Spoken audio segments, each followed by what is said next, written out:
a mais um Papo de Psê. Eu sou a Mariana. Eu sou a Lidiane. E hoje nós vamos falar sobre um tema um pouquinho diferente, que é o transtorno de imagem. Vamos lá?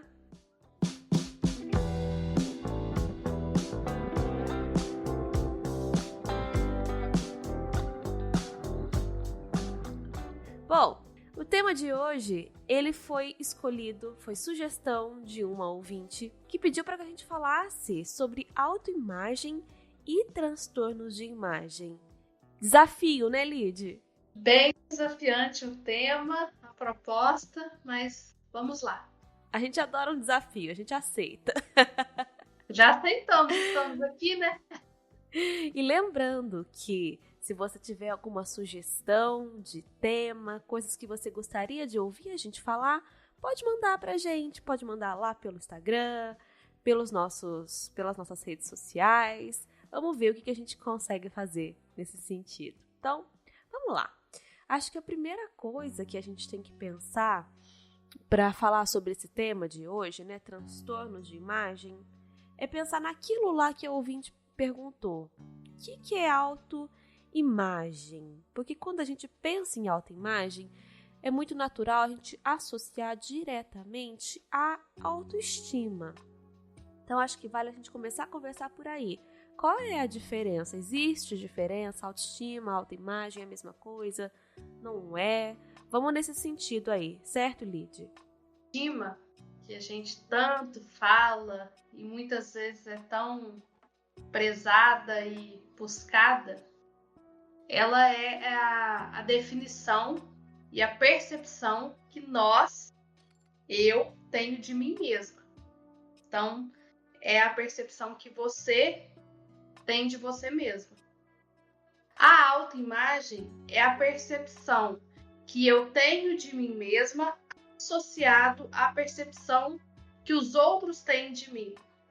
Então, tem essa distinção, né? A autoestima, a gente poderia dizer que ela é mais individual, e a autoimagem é a associação da autoestima com a percepção externa, a percepção do outro. Eu acho que eu sempre costumo pensar nesse sentido assim, que a autoestima realmente é o que eu penso de mim, como os valores que eu dou pra mim, né? E a autoimagem, realmente, o que eu acho que os outros pensam de mim, o que eu penso de mim a partir do que o outro pensa de mim. Nesse sentido, dá para associar com a psicologia analítica que a autoimagem, ela tem um pouco mais de relação com a persona, que é aquele conceito que a gente sempre fala por aqui, até hoje a gente não fez um episódio sobre ele, quem sabe aí para as próximas, mas a autoimagem, ela tem muito a ver com essa construção social que a gente faz e o outro faz da gente também. É bem interessante, né? Pensar a autoimagem associado à persona, esse conceito de persona, esses papéis que nós desenvolvemos na nossa vida social. E como nós temos essa necessidade de interagir com o outro, de viver esses papéis sociais, muitas vezes tem essa cobrança, né, de nós, com nós mesmos, para conseguir ser o melhor, ter a melhor imagem possível. Então, é bem interessante como que isso afeta a autoimagem, né? Pois é. E pode afetar, sim. E afetar no sentido negativo mesmo. Quando essa questão da autoimagem e da autoestima também, porque elas são coisas diferentes, mas elas andam juntas. Se a autoestima não tá legal, se a pessoa tá com uma autoestima baixa, colocando poucos valores em si, consequentemente, a autoimagem vai ficar prejudicada. Então, se ela não tá se sentindo legal, consequentemente, ela vai achar que os outros também não acham ela uma pessoa legal. Vamos pensar assim, já que a gente tá falando de persona, imagem, aparência, se ela não se achar bonita, a outra pessoa, ela vai achar que a outra pessoa também não acha isso dela. Então, são coisas que andam juntas, apesar de serem coisas diferentes, andam juntas.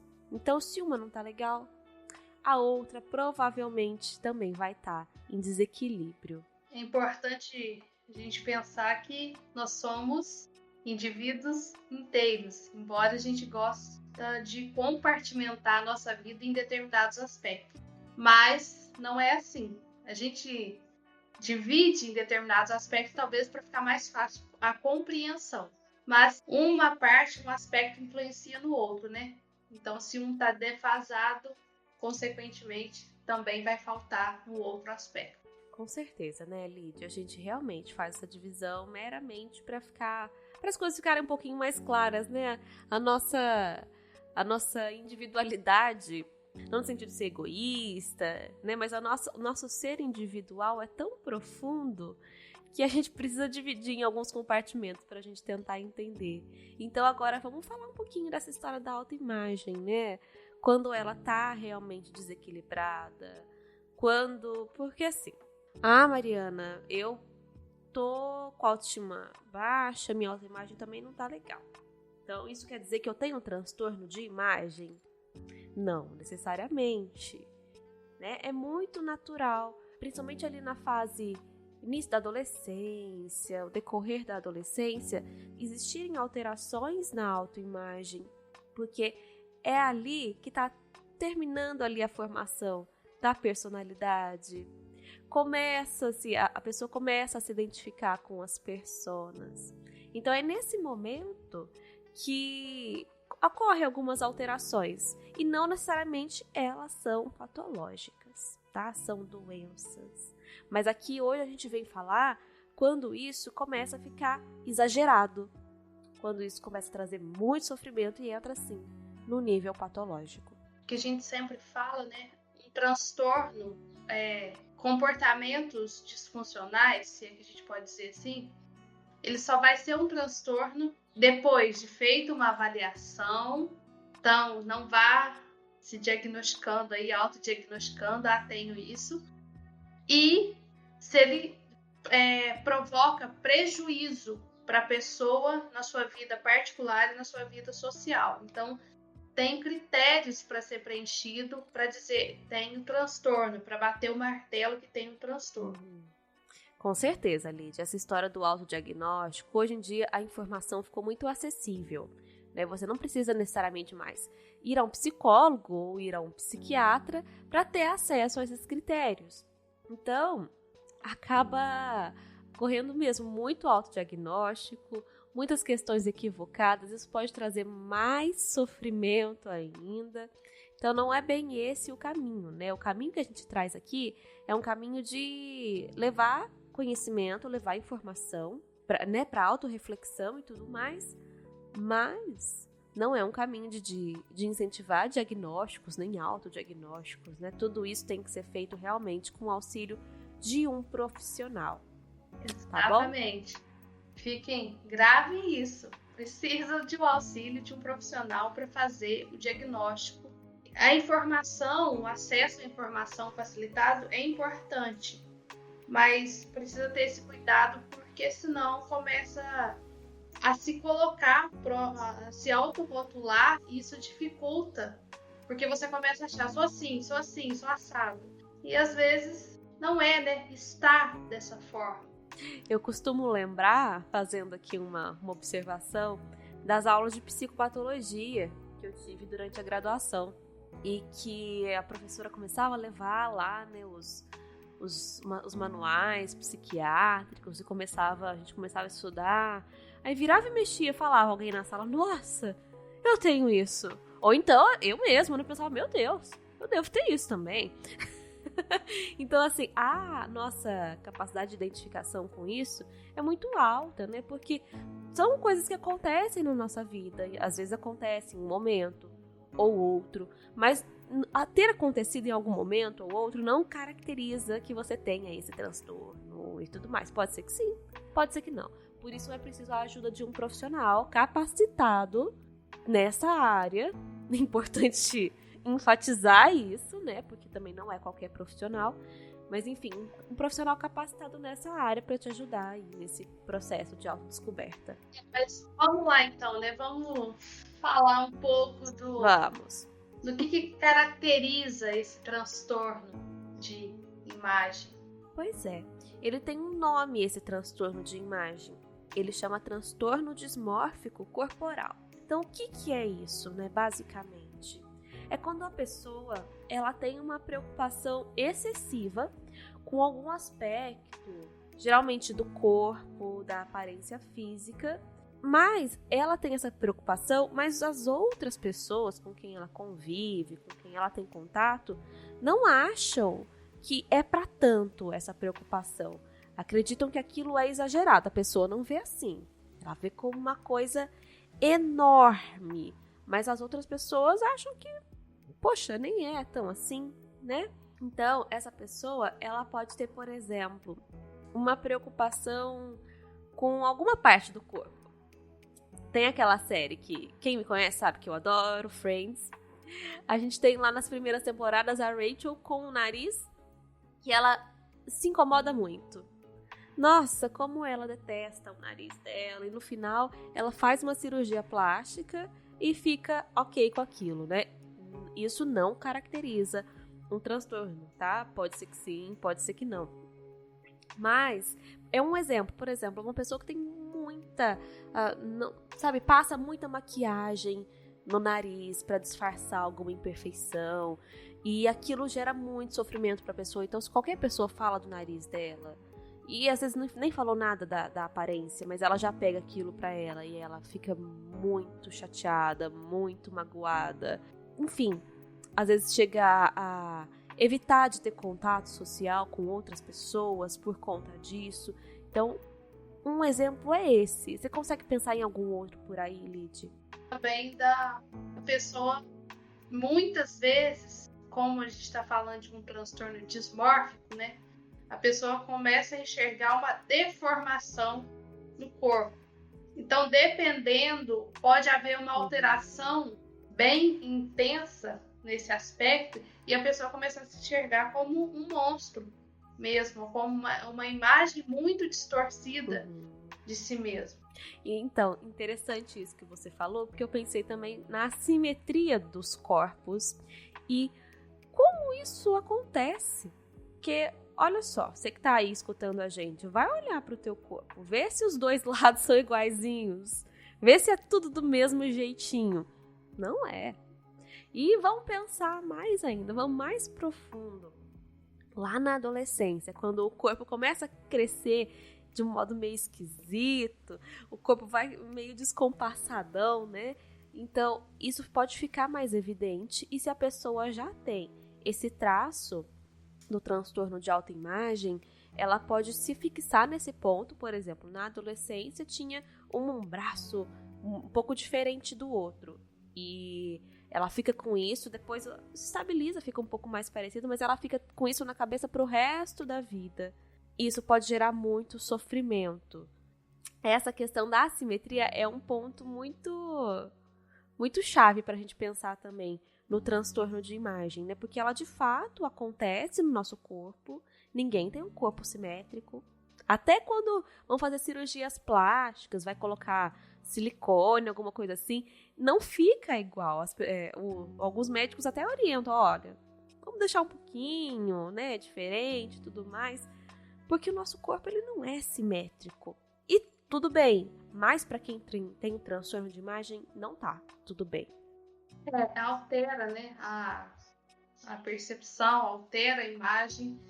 E por alterar essa imagem, é que a pessoa começa a ter comportamentos repetitivos. Fica se olhando no espelho constantemente, tenta se arrumar para ficar mais simétrico constantemente, vai beliscando a própria pele. Tudo isso são comportamentos repetitivos e constantes, né? E por que tem todos esses comportamentos? Porque a pessoa tenta ficar tranquila. E aí a gente pode pensar que por haver esses comportamentos repetitivos, provoca uma ansiedade, mas ao mesmo tempo que faz esses comportamentos repetitivos, isso ameniza a ansiedade para aquela pessoa. Então, é uma tentativa, né, que a pessoa tem de lidar com a situação, mas é justamente o que mostra que a situação já não está em equilíbrio. Então, o que acontece, né? Esses comportamentos que a Lid está colocando não são simples comportamentos de, por exemplo, uma pessoa que se considera um pouco mais vaidosa, que ela quer se arrumar. Não é disso que a gente está falando. A gente está falando de uma obsessão mesmo, de uma questão assim que a pessoa não consegue controlar esse tipo de comportamento. Por mais que ela tente, de repente, a Lid citou aí beliscar a própria pele, né? Tem pessoas que arrancam partes da própria pele, mas não assim como um comportamento diferente, por exemplo, de ir arrancando e nem perceber que tá arrancando porque tá ansioso. Não é disso que a gente tá falando. É às vezes uma pessoa que vai descamando a própria pele para ver se a pele se renova e aí fica mais bonita, e aí saem aquelas imperfeições, por exemplo, no rosto que ela não gosta, para ver se aquelas imperfeições vão embora e vem uma nova pele. Só que isso tudo é muito... O ato de arrancar, de beliscar, ele é consciente, a pessoa tá percebendo isso, ela não consegue controlar, né? É um ato assim de autodestruição mesmo, mas na tentativa de destruir aquilo que está incomodando, aquilo que gera o sofrimento, né? Esse é um caso extremo. Mas como eu falei anteriormente, tem outras situações que a pessoa pode fazer e nem percebe. Por exemplo, a situação do camuflar. Então, assim, a pessoa tem uma cicatriz, fez um processo cirúrgico, passou por alguma situação, ficou com uma cicatriz. Tá, para as outras pessoas tá tudo ok aquela cicatriz, não tem nada demais, é uma cicatriz, mostra um momento de vida que ela passou. Mas para essa pessoa é inadmissível que as outras vejam essa cicatriz. Ela começa a... Como ela ela tem essa imagem negativa, a autoestima também vai lá para baixo. Então, ela começa a não se gostar. Então, assim, se a cicatriz em uma parte do corpo, ela inteira está horrorosa. Né? Ela inteira não é mais a mesma por conta daquela cicatriz. Às vezes é uma cicatriz pequena, às vezes é uma cicatriz grande. Então vem o movimento de camuflar. Então às vezes uma pessoa que tem, eu tô pensando aqui, pessoa que de repente tem uma cicatriz no pescoço. É um lugar que a gente não costuma, como aqui, a gente vive num lugar muito quente, num país muito quente, o pescoço costuma ficar exposto, né? A não ser nos dias mais frios, a gente coloca um cachecol, uma blusa, enfim. Então vamos supor que essa pessoa ela tem esse transtorno de autoimagem e ela tem uma cicatriz no pescoço, ela não gosta de uma parte do pescoço. Então mesmo em dias quentes, tá sempre com um lenço, tá sempre com um cachecol, tá com uma blusa com gola, ou então, né, coloca o cabelo, muito calor, mas coloca o cabelo ainda pra tampar.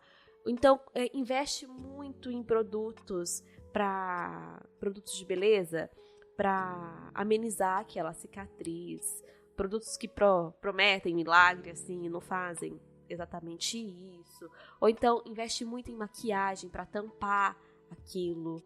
Mas não é um comportamento assim, por exemplo, de alguém que acabou fazendo a cirurgia, não quer que as pessoas saibam e tudo bem, ela tampa só pra proteger. Não é isso. É quando vira uma obsessão. Então, por exemplo, se essa pessoa tá lá com um cachecol e vem alguém e arranca aquilo, ela fica furiosa.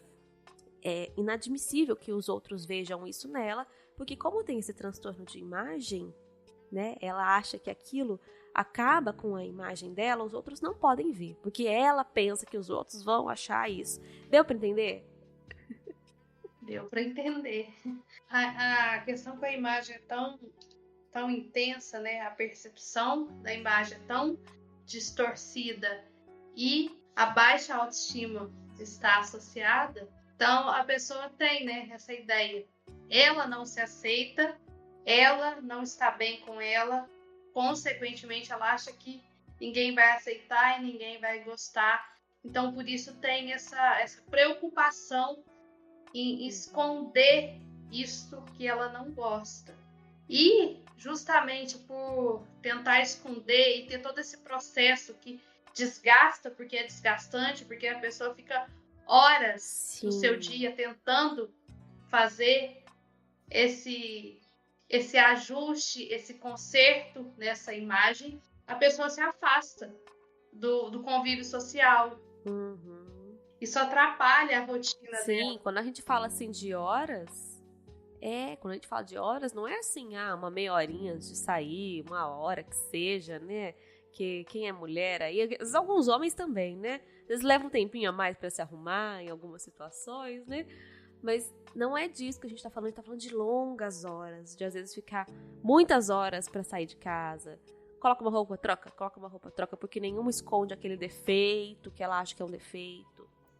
Depois que já saiu, fica checando aquele defeito. Então, por exemplo, o exemplo que eu dei da cicatriz no pescoço, né? Fica vendo se tá tampando mesmo. Pega um espelhinho, olha pra ver se não tá aparecendo mesmo. E isso não é uma vez ou outra, é o tempo inteiro.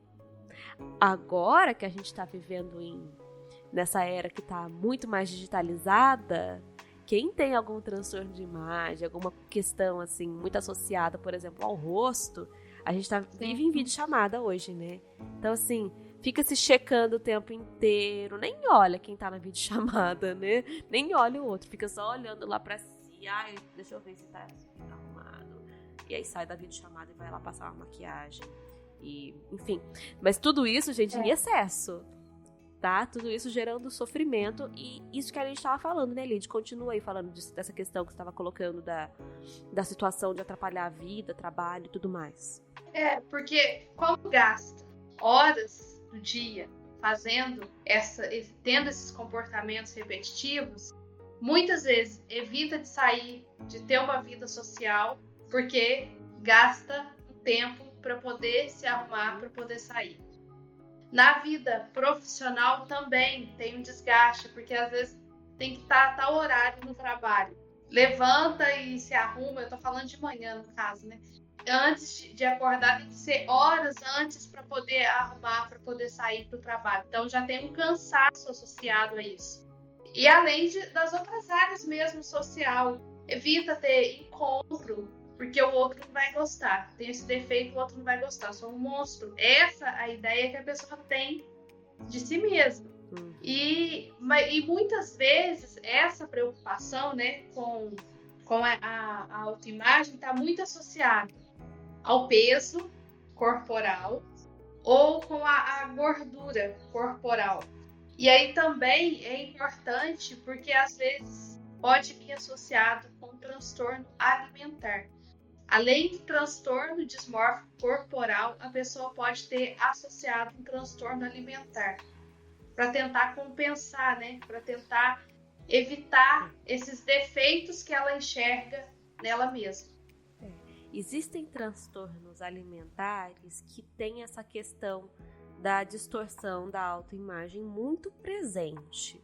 Então, é muito importante para diferenciar. Por isso a gente fala da ajuda de um profissional. Porque às vezes pode sim ter um transtorno de imagem e ser só o transtorno de imagem. Mas pode vir a ser um transtorno alimentar. Então, um outro tipo de transtorno. Então, nem sempre é a mesma coisa. Tem vários critérios que precisam ser preenchidos. Então, nem sempre é a mesma coisa. Às vezes vem junto, às vezes vem separado. Então, por isso que precisa olhar. Mas é importante isso que você tocou, né, Lídia? Porque tudo isso que a gente está falando parece que são situações em que a pessoa se coloca como se ela precisasse se ajustar, se adequar àquilo que ela pensa que é o ideal. E quando a gente fala de ajustamento corporal, inevitavelmente a gente vai pensar na situação de padrões de beleza, de padrões estéticos.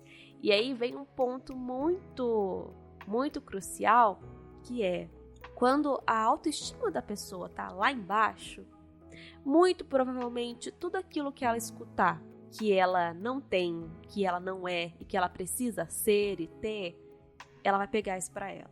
Então ela vê uma propaganda que aparece uma pessoa lá que é justamente o oposto do perfil físico dela.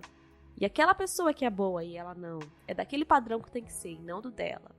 Então percebam assim como a autoimagem e a autoestima, elas caminham juntas. Então se a autoestima não tá legal, a autoimagem vai ficar deformada também. Tô aqui pensando naquelas pessoas que têm a necessidade constante de fazer cirurgias plásticas, né? Isso. Fazem tanta a ponto de descaracterizar mesmo a própria pessoa. Para a pessoa, talvez aquilo tá bonito, aquilo tá bom, tá satisfazendo a imagem idealizada que ela tinha desenhado para ela mesma, construído para ela mesma. Mas nós, as outras pessoas que estão vendo de fora, às vezes tá percebendo que aí sim está acontecendo uma deformação, está se intensificando, mas para a pessoa está chegando naquele padrão que ela gostaria de ter. Sim, realmente, por trás disso pode haver um transtorno de imagem, ou não, né? Mas pode haver, sim. O transtorno de imagem, ele é caracterizado justamente por isso, por essa tentativa constante de se adequar a essa imagem idealizada. Como você bem colocou, Lid. É bem nesse aspecto mesmo, né? Porque é uma imagem muito... Claro, é uma imagem construída, associada a um padrão social de beleza, cultural, tem tudo isso. E a pessoa vai construindo para ela o que seria o ideal de beleza, a perfeição da beleza.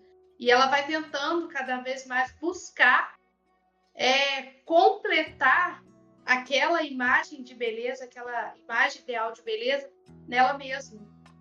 Então, por isso que vai se intensificando, né? Os processos e os comportamentos. Pois é.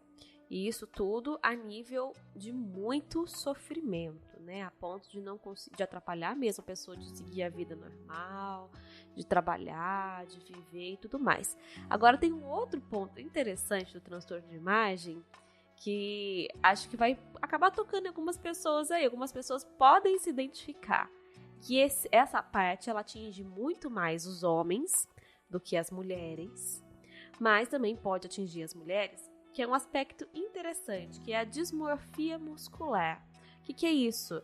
É quando a pessoa ela fica muito preocupada com uma ideia assim de que a estrutura corporal dela é muito pequena, ou não é muito musculosa, precisa ser mais musculosa, ou precisa ser maior, né? Aí a gente vê a indústria e tudo mais, assim, fazendo a festa com isso, né? Porque vende produto para aumentar não sei o quê, vende produto para criar não sei o quê, aumentar músculo, né? Faça crescer e tudo mais. Quem tá escutando sabe do que eu tô falando. Então, olha só, né? Isso gera, às vezes, até um comportamento compulsivo por compras para chegar nesse estado aí imaginário, idealizado. Então, a gente vê muito esse contexto, muito mais com homens que com mulheres, são o que os estudos mostram, né? Às vezes, aparece muito naquelas pessoas, assim, que malham muito, treinam muito e ficam obsessivas pelo corpo.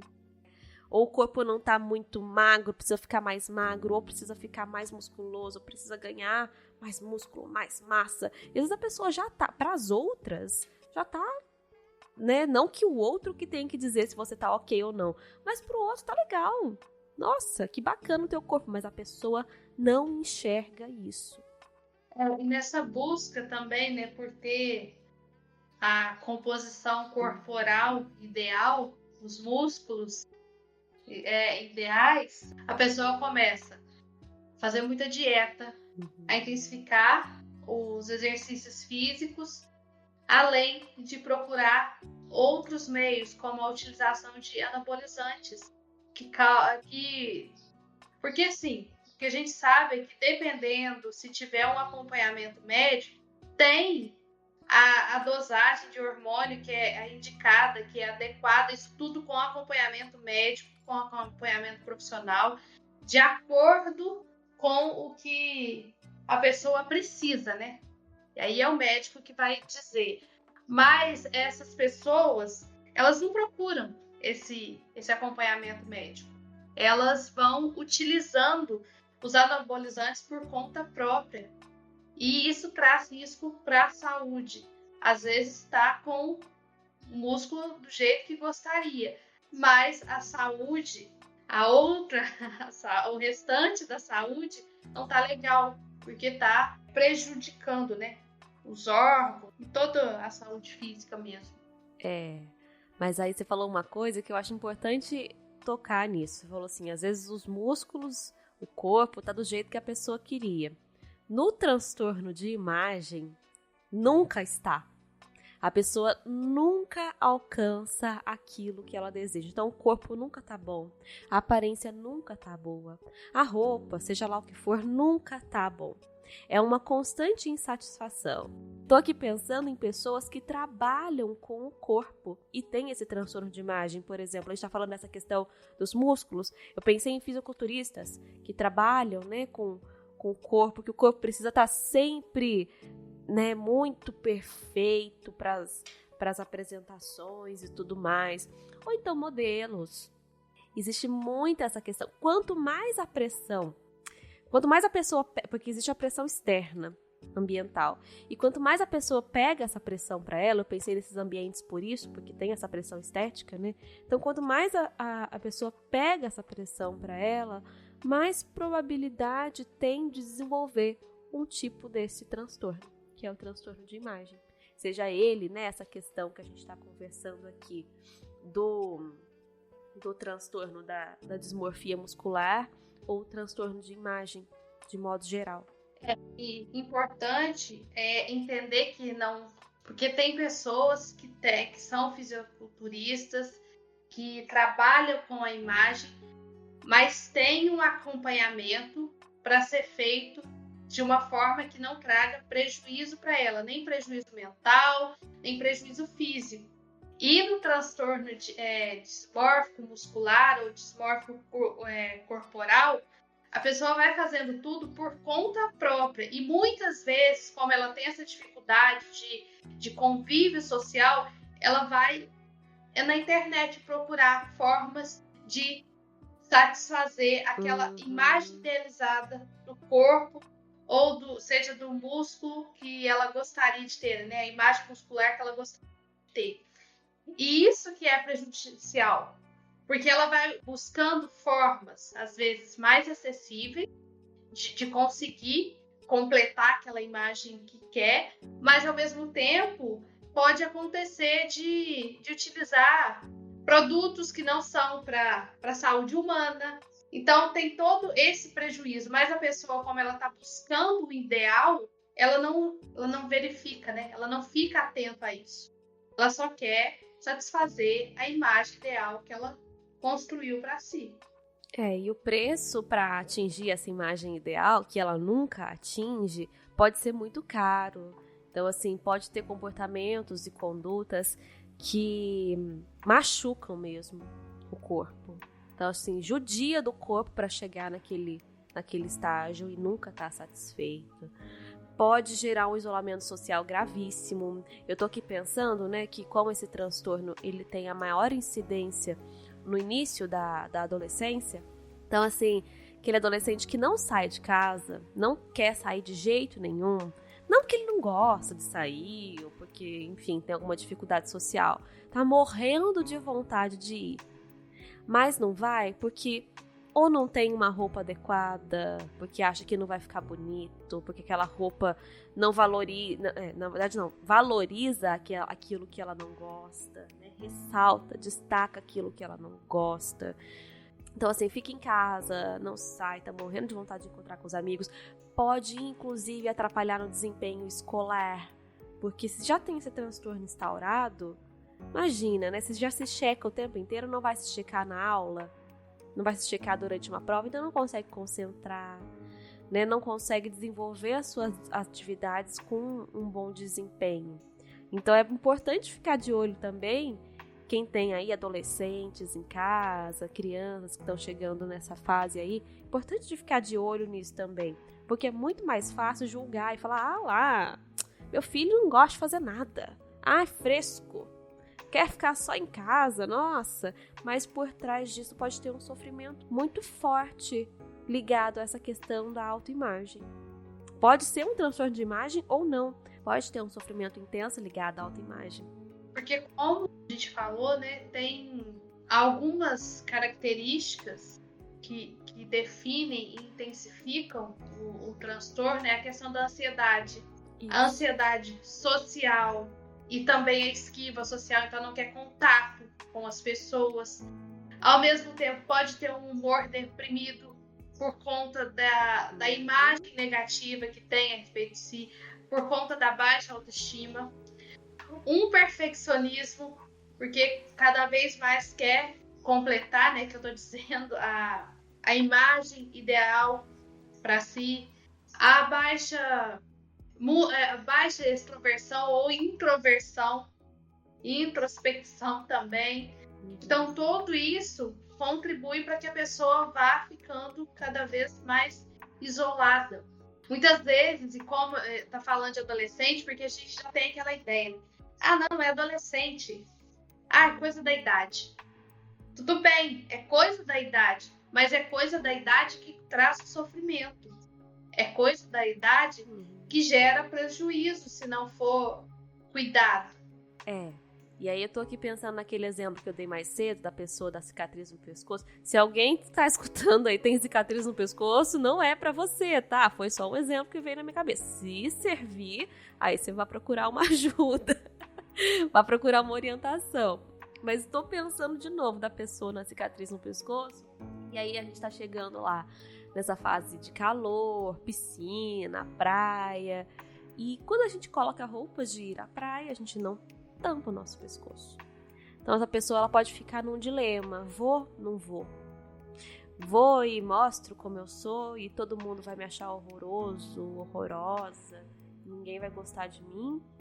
Ou eu fico aqui mesmo, invento uma desculpa, falo que eu não quero ir e tudo mais. Então gera esse dilema, esse sofrimento intenso. A pessoa às vezes não consegue nem sair de casa por conta dessa questão, né? Nem para trabalho, nem para lazer. Às vezes o trabalho nem tanto, porque a gente tem necessidades capitais aí de se manter. Então, assim, às vezes o trabalho é mais quando tá muito intenso o sofrimento. Mas o lazer, ele é facilmente descartado nesses casos, assim. E não que a pessoa não gosta do lazer, é porque ela não se sente adequada para estar lá. Ela acha que vai ficar todo mundo olhando para aquele aspecto dela. E nós estamos aqui falando, né, trazendo critérios, as definições, e aí talvez você esteja nos escutando e talvez vai percebendo, vai se identificando, você pode estar se perguntando: e agora o que eu faço? E a primeira coisa é importante procurar um profissional para fazer essa avaliação, né? Porque é através dessa avaliação que vai definir o que de fato é esses comportamentos que você tem, que você está percebendo. Depois dessa avaliação, aí o acompanhamento psicológico com psicoterapia, para poder ir desmanchando esses nozinhos aí, para entender o que provoca essa distorção na sua imagem. Por que você está se cobrando tanto para ter essa imagem idealizada? Então, é um caminho, é um processo. E outras práticas também que contribuem, né, para o autoconhecimento e para ampliação da consciência sobre você mesmo. E dependendo dos casos, é necessário a intervenção com medicamentos.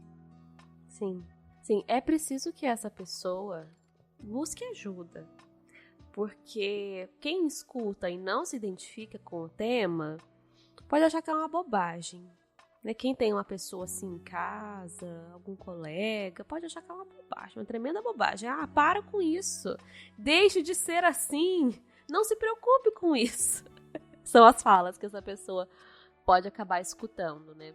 Então, essa pessoa precisa ser compreendida, ela precisa de apoio. Nem sempre quem tá do lado vai entender. Então ela precisa procurar uma ajuda e um apoio profissional. Pra, a partir disso, né, fazer isso que você comentou ali, de se entender, se compreender. A partir disso ela vai começar a conseguir se colocar. Espera-se, né, que ela consiga se colocar para as outras pessoas também.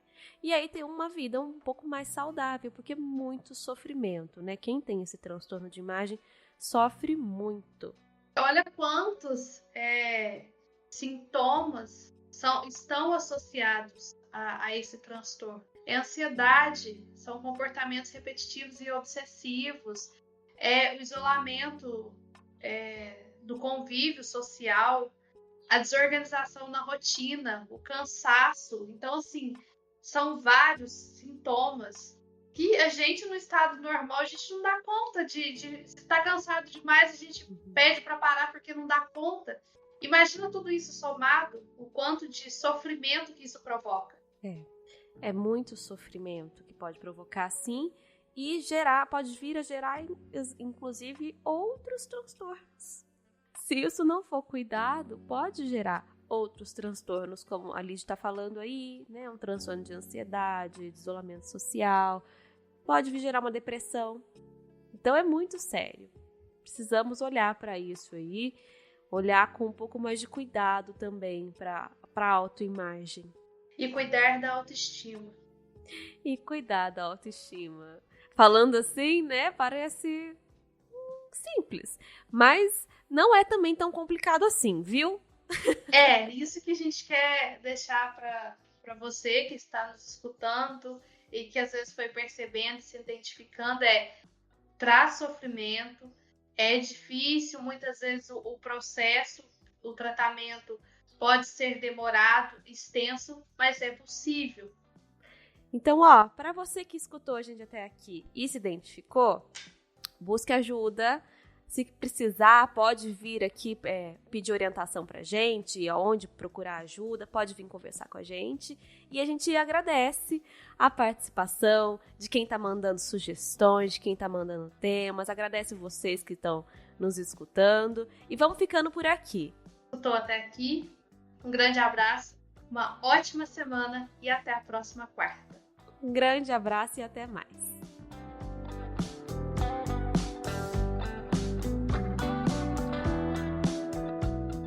E se você quer conhecer um pouco mais sobre o nosso trabalho, segue a gente nas redes sociais. O meu Instagram é @marianaalvespc e o da Lídia é @lidianegouveia_psicóloga. E não se esqueça, toda quarta um episódio novo para você escutar de onde estiver e quando quiser.